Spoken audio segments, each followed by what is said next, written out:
What's up, YouTube? And if you haven't seen our last video, we're back from vacation. We're back at the house. We spent a week at the beach and now it's time to get out here and let's talk about the lawn. In today's video, I'm going to show you the stress blend results, which you can probably see behind me. Looks good. I'm also going to show you an update on our dog repair spots, or where the dog pee had burned the yard. I'm going to show you in 2.5 months. I'm going to show you how much is already repaired. So stay tuned and we'll get right into it.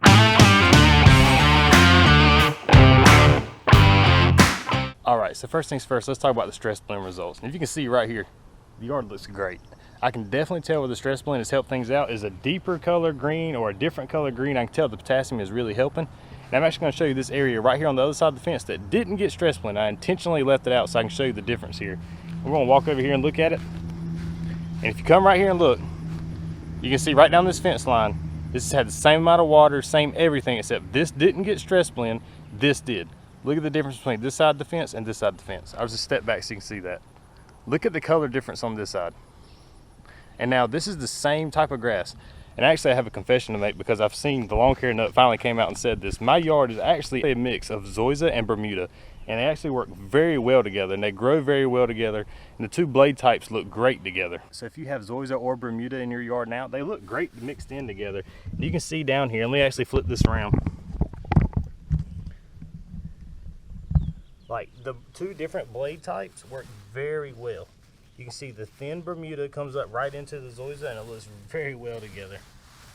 Oh, you just gotta rub it for a second. That's what she said. Don't you dare.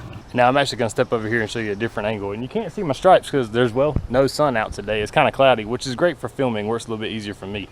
But I can definitely tell that stress blend helped get this lawn past the disease I had, the grub problem I had.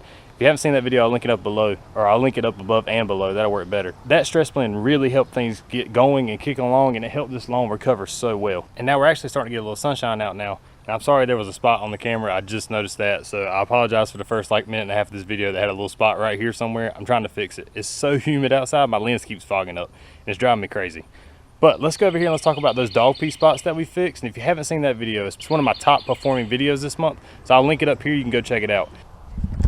What's up, YouTube? So you've got a dog that's just killing everything it pees on, leaving giant burn marks in your yard like this right here. Now let's go over here and check out those spots. Like I said, it's been about 2.5 months since we repaired them. Let's go look at them. And now if we stand right here and look, so this is the area that was destroyed from where I didn't water in my dog's pee for the whole winter. And when it comes springtime, it had pretty much cleared it out. There was like spots that was just bare dirt. Now if you look at it, and like I said, 2.5 months, look how much is repaired. And this corner over here was actually let me flip this around where I can see here. So this corner right here was actually a complete bare spot in this entire area. Now it's completely filled back in. The Bermuda and the zoysia that we put right there have just completely sucked that back together, and there's no bare spot anymore. This whole area looks 10 times better than it did. And if you see here on spots like this, this was a huge spot. It was probably this big around, and it's actually filled in. There's, it's not as thick, but it's catching up.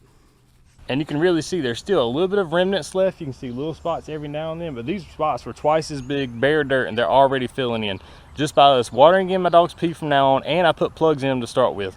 And you'll see right here, this is a spot that I made actually let something sit on the lawn too long, some dirt from a trench we put in right here, and it is just now finally starting to recover. I didn't put a plug in here, but you can see we got some nice little runners coming across here. So that should fill in tremendously by the end of the summer. And if you come right here, this is one spot that actually had a plug in the center of it, and you can see how well that plug is doing already. See the plug, and it's filling in just nicely. And now there's a lot of people that don't want to do this, or their family members won't help them out when they let the dog out. They won't water in the urine like they're supposed to, so it still burns it. But you can see if you put that little bit of effort, you can actually stop your dog from destroying your lawn. And I will say that we had our dog's urine tested because he was having problems, so we went and have his pee tested, and it was high in magnesium and phosphorus, and it's also very alkaline. So after we got that fixed with some antibiotics and we actually changed his food a little bit, his pee doesn't burn at all now. So now I don't even have to water it, and it doesn't affect the yard at all. So if your dog's pee is really bad about burning stuff, you might want to get it checked out. Just a little tip that we ran into. And now that's pretty much going to be it for today's video. I'm just showing you the results of everything. The stress blend flat out works. I've seen a lot of good things on it. I've heard a lot of good things on it.